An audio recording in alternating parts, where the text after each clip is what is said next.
Olá, pessoal, sejam muito bem-vindos ao canal Trânsito Futebol Clube, conteúdo sem enrolação. O assunto hoje é o uso de câmeras corporais na PRF. Você é a favor? Você é contra? Então, é isso que a gente vai estudar. Vamos fazer um apanhado do que está acontecendo no Brasil, a origem no mundo e aspectos positivos e negativos dessa situação, o que pode causar um certo desespero nos PRFs, é o que eu tenho visto. O pessoal está preocupado, tá? Mas vamos conversar sobre o assunto. Antes, se inscreve no canal, dá um like aí se você gostou e ativa o sininho para a gente estar sempre trocando uma ideia. Então, o PRF tem feito um estudo, né, um levantamento, tem buscado informações, né, acerca da possibilidade da implementação de câmeras corporais dentro dos policiais rodoviários federais para ser uma ferramenta de trabalho. Então, esse estudo vai ser concluído no ano que vem. Essa implementação pode ocorrer dentro desse mandato, né, de governo, né, uma ideia de governo, né? Você sabe que o uso dessas câmeras é muito politizado, tem governador que não quer usar porque tem uma ideologia diferente, mas vejo como um caminho irreversível das coisas. Tá? Por exemplo, Rio de Janeiro já tem policial que usa. Estado de São Paulo, pioneiro, 2019. Rondônia está usando. Minas Gerais já comprou câmera. Santa Catarina usa. É um caminho natural que vai acontecer. E a imprensa vem exigindo muito, né? Vem perturbando os órgãos públicos no que se refere a essa ferramenta de trabalho. Mas para que serve essa ferramenta? Né? Para diminuir a criminalidade ou para fiscalizar o policial? O que você acha? Né? Então, analisando o mundo, o primeiro ponto é que Estados Unidos e Inglaterra já usam essas câmeras há muito tempo. Né? Não é à toa que a gente vê em canais fechados, né, programas de TV voltados especificamente para abordagens policiais, né, usando as câmeras públicas, compradas com dinheiro público. Novela da vida real, que já é implementado no Brasil, mas não com o uso de câmeras corporais das instituições. Então, vai lá, a operação não sei das quantas, no posto policial, ficar o dia inteiro lá gravando. Né? E isso tem trazido problemas já. Já tem policial punido por uso dessas câmeras aí, por fazer aquilo que, em tese não deveria ser feito. Né? Então, em 2019, eu vou trazer umas estatísticas para você, foi implementado pela Polícia Militar do Estado de São Paulo, né? E as estatísticas que se tem é que, nos últimos anos, o confronto armado entre policiais militares de São Paulo e a criminalidade diminuiu 87%. Uma estatística interessante, crimes como resistência, desobediência, desacato também diminuíram bastante. Né? Óbvio. Por quê? Porque o meliante já sabe que está sendo filmado. Então, ele está evitando esse tipo de crime, porque tem câmera, ele sabe que está sendo filmado. E isso é bom para o policial, óbvio. Né? Agora, tem um detalhe. Em 2022, em São Paulo, são as estatísticas que a gente tem. Aí eu pergunto para o senhor, aumentou ou diminuiu a criminalidade em São Paulo em 2022? Pois é, as estatísticas não são boas. Houve um aumento da criminalidade nos crimes de estupros, homicídios, roubo, 57, né, mão armada, furto. São os crimes medievais que a gente ainda sofre. Né? Em São Paulo, a população sofre muito. Aí você fala assim, pô, que paradoxo. Seria uma ferramenta de segurança pública, mas não é. É uma ferramenta de fiscalização do policial, que, óbvio, pode se beneficiar disso, mas pode se prejudicar também. Então, está aumentando a criminalidade em São Paulo. Aí a pergunta que eu faço, isso é bom ou ruim? Aumento de criminalidade com certeza não é bom, mas por que está aumentando a criminalidade? Tem câmera agora, mas a câmera é voltada para diminuir a letalidade policial, para que o policial não abuse de sua autoridade, não seja violento. Essa é a ideia. É diminuir a letalidade policial. E isso tem o quê? Consequentemente, engessado o trabalho do policial militar. Que antigamente olhava o cara, aquele cara feio, né? Opa, esse cara aí, né? Aquele grupinho aquela rapaziada juntinha ali, já sabe que são batedor de carteira. Estão evitando abordar. Estão evitando abordagem. Passou agora no Jornal Nacional lá, o cara foi cercado por diversos meliantes na praça lá no centro de São Paulo. Tinha uma viatura a 50 metros, e o cara se manteve inerte. Se manteve inerte, quer dizer, aí já é um erro. Mas os policiais estão evitando agora, além de abordar, de fazer flagrante. Então, isso tem trazido problema para a Polícia Militar do Estado de São Paulo. Porque o pessoal hoje, o policial hoje, ele morre com a arma na mão, com medo de abordar, com medo de fazer aquilo que deveria ser feito. Porque a segurança pública, falta o quê? Retaguarda jurídica. Porque o cara sabe, pô, se eu tirar a arma, dar um tiro no bacana, ou exceder um pouquinho aqui, eu vou ser condenado. Não só na imprensa e nas redes sociais, né? Inclusive pelos seus próprios colegas de trabalho, o Poder Judiciário vai empurrar. Então, o policial hoje morre com a arma na mão com medo de abordar, com medo de até de se defender. A câmera vem aí, pelo menos para isso, trazer uma certa garantia para ele. Mas as abordagens diminuíram e é por isso que os crimes medievais que a população sofre estão aumentando. Né? Então, isso tem acontecido e é uma estatística interessante. Mas se a gente voltar para a Polícia Rodoviária Federal, qual seria o aspecto positivo? Qual seria o aspecto negativo disso? O aspecto positivo seria que a corrupção diminuiria. Né? Ainda, óbvio, corrupção existe em todo lugar. Achar que não tem corrupção nas polícias, isso é uma ilusão. Existe em todos os órgãos, existe no Poder Judiciário, no Legislativo, no Executivo, nas polícias. Então, para quem é corrupto, essa é uma ferramenta de combate à corrupção, e isso é positivo. O uso da câmera para legítima defesa, está a necessidade quando é necessário utilizar arma, né? Um padrão em que o policial aborda de forma correta, em que ele é alvejado ou que ele possa ser alvejado, a câmera está aí para defender ele. Né? Então, esse é o lado positivo. Acidente com viatura também. Né? Tem caso lá em que o policial teve que disparar porque o abordado, uma pessoa de bem, simulou de forma proposital realmente para causar um tumulto, sacar um objeto da cintura e levar em direção policial. Tem a câmera, tem a filmagem, o policial foi e disparou no cara. Legítima defesa imaginária, correto?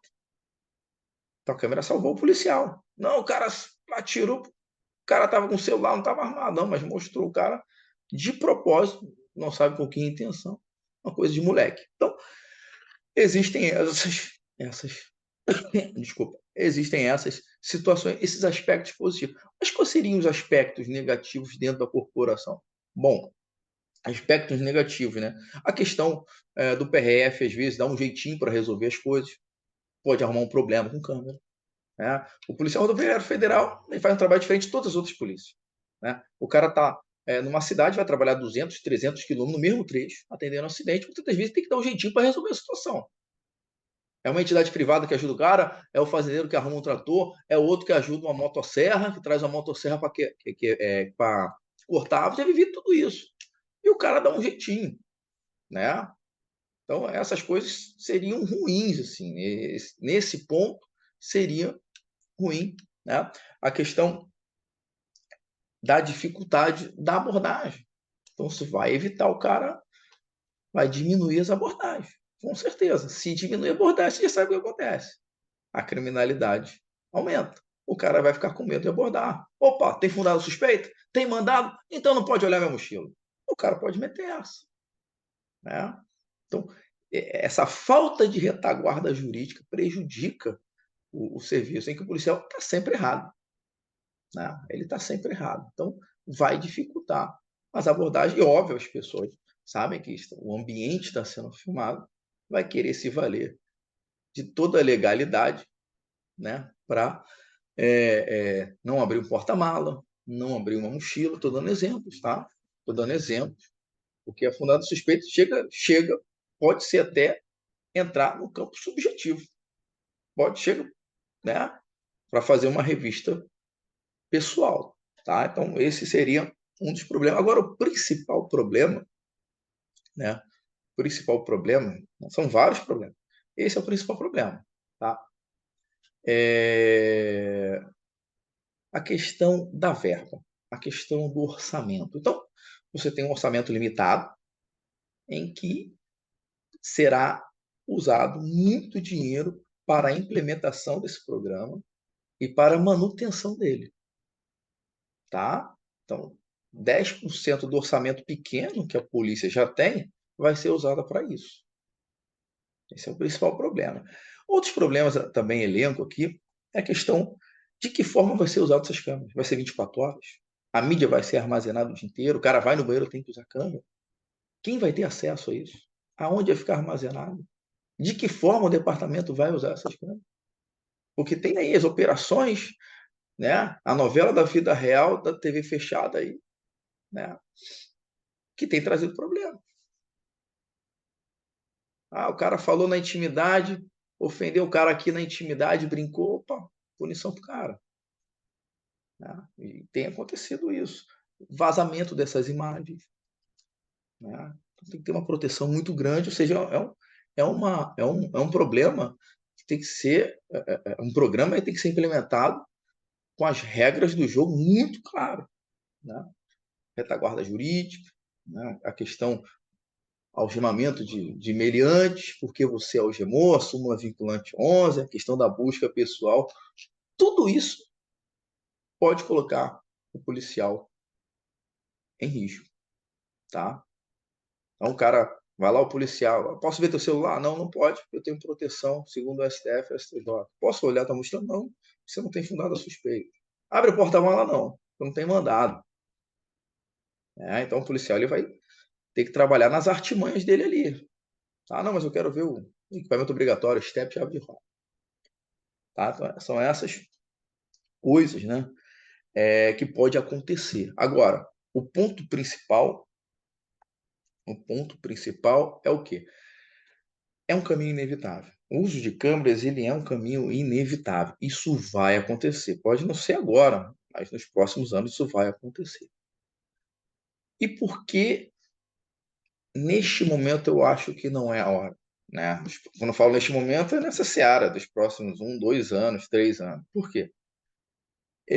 O uso da câmera, se a gente analisar, né, a ideia de querer sempre proteger a população da sociedade, a população do policial, que o policial é malvado, que ele abusa da autoridade, ele é corrupto, ele é torturador. Se você quer proteger um policial de uma polícia que a letalidade é mínima, né? É um caso ou outro ali em que dá merda, né? E o que acontece? Existem problemas maiores a serem resolvidos, essa é a minha opinião, e você vai colocar a sua aí. Por exemplo, construção de novos postos, condições de salubridade para o policial. Tem posto que não tem banheiro, tem posto que não tem ar-condicionado, tem que ter, tem locais que são ermos, quentíssimos, né? Viaturas que não são blindadas. Então você tem problemas sérios de estrutura dentro da polícia para o policial que está na pista, na atividade, para serem resolvidos. Essa é a minha opinião, você vai colocar a sua aí. O próprio RF que está assistindo o vídeo vai colocar a sua opinião. Então tem coisas que são prioridade, que é a construção, por exemplo, de novos postos. Como eu disse para você, questão de equipamentos, não falo só de viatura, né? Então, esses detalhes têm que estar na frente. Outro detalhe, questão de valorização do policial, que está incluída a questão dos equipamentos, que está incluído a construção de um local que haja condições da instalação de servidores. Né? Questão salarial, inclusive o ministro da Justiça falou, olha, eu não tenho como cobrar do cara se eu não der o mínimo para ele. É por isso que ele, segundo palavras do ministro da Justiça, falou, queremos dar essa valorização salarial para poder cobrar, porque senão não há condições da gente poder exigir o mínimo desses policiais, sabendo que eles não são valorizados. Então, eu acho que antes da instalação das câmeras deveria haver uma questão a ser analisada, que é realmente as edificações da Polícia Rodoviária Federal, a, a, a instalação onde o servidor se abriga, né, a questão de equipamentos utilizados pelos policiais. Essa valorização não inclui só salário, ela inclui uma série de outros fatores, a questão emocional do policial, o investimento na questão da saúde do policial. Então, tem muita coisa para ser resolvida antes de botar a câmera. Né? Então, isso é Interessante. E se você concorda, você fala aí. Se você não concorda, você também fala aí. Mas eu acho que o caminho da instalação das câmeras corporais é inevitável. Inevitável, é um caminho natural, não só das polícias da União, até a Polícia Federal também, mas a polícia dos estados, num futuro breve, não havendo mais resistência de governadores, uma questão ideológica, deve em algum momento implementar de forma gradual, tá? Mas veja que ela é para diminuir a criminalidade? Não, é para fiscalizar o policial. Vai diminuir a abordagem? Vai diminuir a abordagem. Não tenha dúvida disso. Você sabendo que está sendo filmado, não tenha dúvida, né? Uma coisa é você fazer algo sem estar sendo observado, outra coisa é você ter essa certeza. E o próprio abordado também já vai reagir diferente. O cara, quando vê a câmera, ele, ih, rapaz, não posso falar besteira, né? Não posso desacatar, mas ao mesmo tempo eu acho que acarreta um desestímulo na hora de abordar. E a gente tem visto isso já com as entidades privadas que filmam dentro, né, dentro dos postos aí, né? Então acredito que vai haver essa questão, essa questão da instalação corporal muito em breve. Quando eu falo em breve agora, eu falo aí nos próximos 10 anos, Brasil afora, tá? E não vejo a PRF fora disso. Apesar da PRF não ter problemas de letalidade ou de violência policial, problemas rotineiros. Tá bom, pessoal? Então, se você gostou do vídeo, dá um like, se inscreve no canal, dá uma força para o amigo e coloca aí se você é a favor ou se você é contra a instalação. Opiniões respeitosas será muito bem-vindas. Tá bom, gente? Forte abraço para você e até os próximos vídeos. Forte abraço.